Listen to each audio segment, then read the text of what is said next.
खबर गाजीपुर से है, जहां सपा सांसद अफजाल अंसारी ने मुर्शिदाबाद में वक्फ कानून के विरोध में हुए दंगों पर बयान देते हुए कहा कि हमने यह खबर पढ़ी सुनी नहीं है, लेकिन देश में कोई दंगा फसाद कोई सब समाज सब आदमी अलाउ नहीं करता। वक्फ कानून को लेकर सरकार पर निशाना साधते हुए अफजाल ने कहा कि देश की जनता को हमारी नीयत पर शक है। हम कहते कुछ हैं, करते कुछ हैं और कह रहे हैं कुछ। अल्पसंख्यक पिछड़ों को हमें बहुत दर्द है, जबकि देश में बहुसंख्यक पिछड़ों को हम हक लूट कर बैठे हैं। बताते चलें कि अल्पसंख्यक महिलाओं को लेकर बहुत चिंतित हैं, लेकिन अगर हमने अपने परिवार का भी हक उससे लौटाया तो हमसे कोई कैसे उम्मीद करेगा। अफजाल ने कहा कि हमने संसद में कहा कि बम्बई की सबसे ऊंची इमारत वक्फ की जमीन पर बनी है। अफजाल ने कहा कि वक्फ बोर्ड दान में मिली जमीन का संचालन करता है। वक्फ की संपत्ति संचालन करने वालों की बाप की संपत्ति नहीं है। वक्फ की संपत्ति दान देने वालों की अमानत है, बोर्ड सिर्फ रखवाला है। अफजाल ने कहा कि मरे हुए लोगों की अमानत कोई दूसरा कैसे मालिक हो सकता है। अफजाल ने कहा कि संसद में स्वीकार किया गया है कि वक्फ की इस्तेमाल न होने वाली संपत्ति को हम बेचेंगे। अफजाल ने कहा कि देश में दो ही बेचने वाले लोग हैं और दो ही खरीदने वाले लोग हैं। हमने खरीद फरोख्त का धंधा कर लिया है कि लोगों को पच नहीं रहा है। अफजाल ने कहा कि लोगों की आस्था को कितना निचोड़ा जाएगा।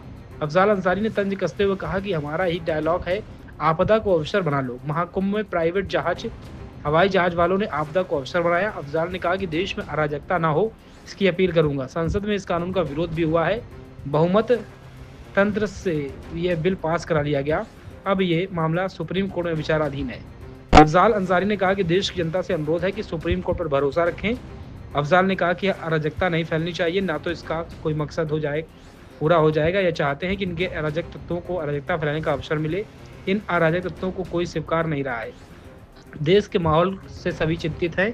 अफजाल अंसारी ने संभल सांसद बर्क के खिलाफ कार्रवाई पर बोलते हुए कहा कि बर्क साहब निर्भीक है, उनका कोई ऐसा गुनाह नहीं है, वो घबराएं नहीं। मैंने ये खबर अभी पढ़ी देखी नहीं है। जहां कहीं भी देश में इस तरह की जो आप बता रहे हैं किसी तरह का कोई भी दंगा फसाद, कोई सभ्य समाज कोई सभ्य व्यक्ति इसको अलाउ नहीं करता। कुछ अपील करना चाहेंगे? अपील तो हम कह रहे हैं, देश की जनता सशंकित है, हमारी नीयत पर उसको शक है। हम कहते कुछ है और करते कुछ है। नीयत पर इसलिए शक है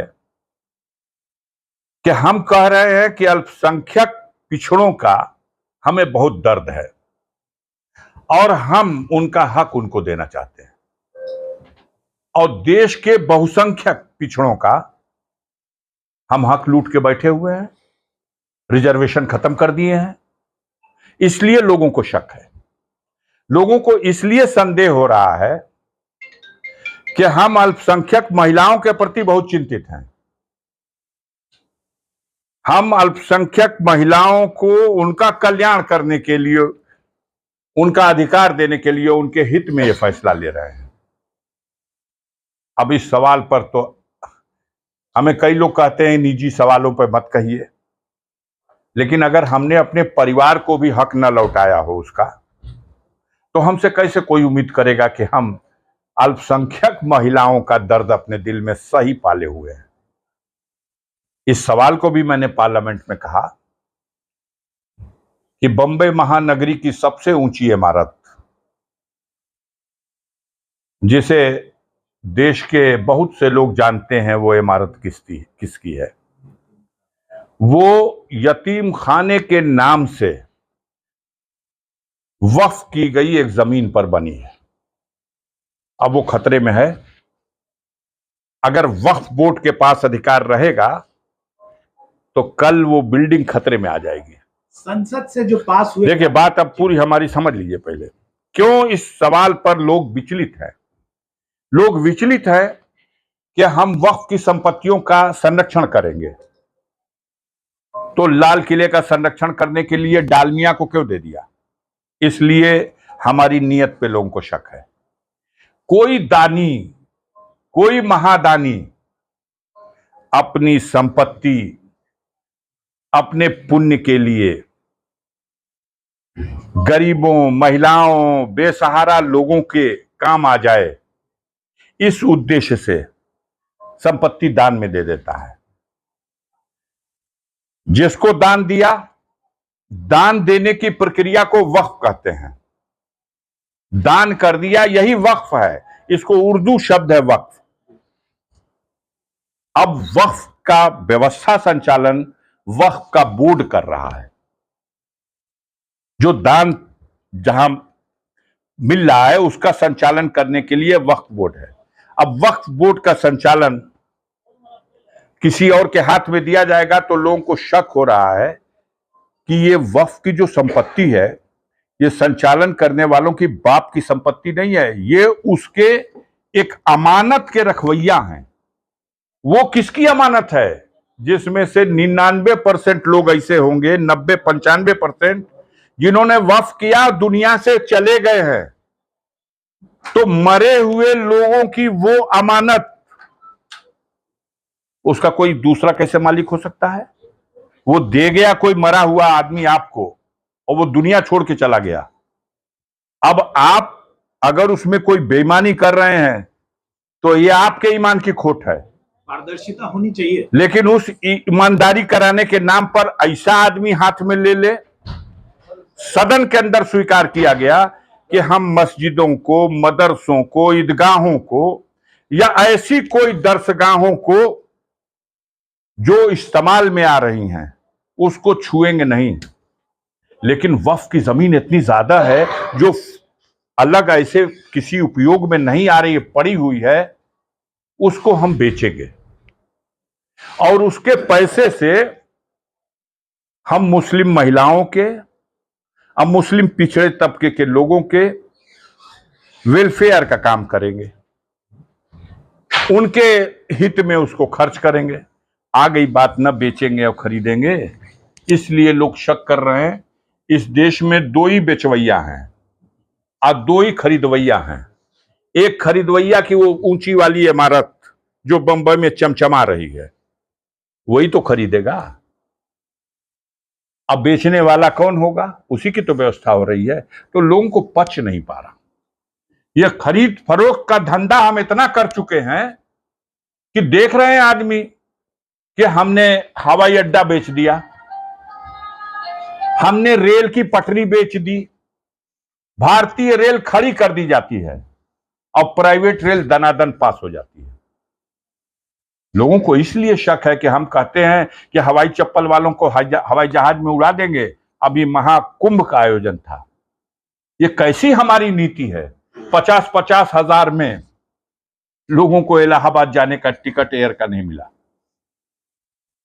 कथनी और कथनी में किसी की आस्था को कितना निचोड़ा जाएगा। सुविधा देनी चाहिए थी कि 1000 के टिकट में जाइए, 2000 के टिकट में जाइए। प्राइवेट लोगों को जब जहाज दे दोगे तो वो तो अवसर, हमारा ही डायलॉग है, आपदा को अवसर बना लो। उन्होंने आपदा को अवसर बना लिया। 50,000 60,000 का एक एक टिकट बिका है।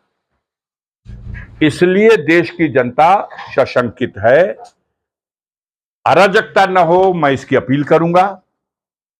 कानून के रास्ते से मैटर, जहां कानून बनता है वहां इसका विरोध भी हुआ। लोकतंत्र का गला दबाकर बहुमत तंत्र सफल हो गया और बहुमत तंत्र के माध्यम से इस बिल को पास तो करा लिया गया। लेकिन अभी सर्वोच्च न्यायालय में यह मैटर विचाराधीन है। सभी देशवासियों से मेरा अनुरोध है कि माननीय सर्वोच्च न्यायालय में उसके निर्णय पर भरोसा करें। वहां न्याय होगा। वहां बहुमत तंत्र और लोकतंत्र नहीं है। वहां संविधान के रास्ते से देखा जाएगा कि यह बिल बनने योग्य है कि नहीं है। सरकार भी गई है। उस फैसले का इंतजार होना चाहिए। अराजकता नहीं फैलानी चाहिए। ये इनका मकसद पूरा हो जाएगा। ये यही चाहते हैं कि इनके अराजक तत्वों को अराजकता फैलाने का अवसर मिले और वो कोई भी खुराफात कर देंगे। अभी 2 दिन पहले तो एक मजार पे चढ़ करके वो झंडा लहराया गया, सैया भय कोतवाल अब डर काहे का। तो इन अराजक तत्वों को कोई स्वीकार नहीं कर रहा। हिंदू, मुसलमान, सिख, ईसाई, बौद्ध, सभी लोग चिंतित हैं देश के इस माहौल से। 2 लाख करोड़ से ज्यादा का देश पे कर्ज हो चुका है। आज हम कहां खड़े हैं? 85 रुपए के मुकाबले डॉलर 85 रुपए से अधिक हो गया। हम कहां खड़े हैं? हमारे भारतवासियों को अमेरिका हाथ में हथकड़ी, पैर में बेड़ी, कमर में रस्सी बांध कर लाके हिंदुस्तान छोड़ जा रहा। हम विश्व गुरु हैं, डंका बजता हुए रहे, लेकिन क्या हो रहा हमारे साथ? आज आम आदमी चिंतित है। रोजी रोटी का सवाल खड़ा हो चुका है। महंगाई, बेरोजगारी, भ्रष्टाचार, गिरती हुई कानून व्यवस्था की स्थिति, इतनी बलात्कार की घटनाएं हो रही हैं। सुप्रीम कोर्ट ने, हमने नहीं, सुप्रीम कोर्ट ने कह दिया उत्तर प्रदेश में कानून का राज ध्वस्त हो चुका है। हमें शर्म ना आए? हम बेशर्म हैं? तो इसकी कौन सी बात है भाई? वर्क साहब पे जिस तरह सरकार कार्रवाई कर रही है, क्या लग रहा है? गिरफ्तारी भी हो सकती है? मैं ये समझता हूं कि गिरफ्तारी होना, हर समय तैयार रहना चाहिए। लोग व्यवस्था को तानाशाही ढंग से चलाने का प्रयास कर रहे हैं, लेकिन जनता इन्हें विफल कर देगी। बर्क साहब निर्भीक हैं और कोई ऐसा उनसे गुनाह नहीं है कि जिसके लिए वो घबरा जाएं। हिम्मत है इनको तो उसको गिरफ्तार करें ना। ये एक जनता द्वारा निर्वाचित, लाखों जनता के द्वारा निर्वाचित, आरोप क्या है उनके ऊपर बताओ? कोई आरोप बताओ। हत्या का है कि डकैती का है? किस चीज का है? बलात्कार का है? पब्लिक को भड़काने का। और ये जो रोज पब्लिक को भड़काने का, कल लखनऊ की सड़कों पर पता चला 25-26 संगठन सब बटुर गया था। और बटुर करके पब्लिक को भड़काने के लिए जिस तरह की भाषा बोली गई है और जिस तरह का व्यवहार किया गया है, पूरे कानून व्यवस्था के लिए और इस सरकार के लिए बहुत बड़ी चुनौती है। तो उसको पर्दा, उस बड़े गुनाह को पर्दा डालने के लिए वक्फ की, बर्क साहब की बात आप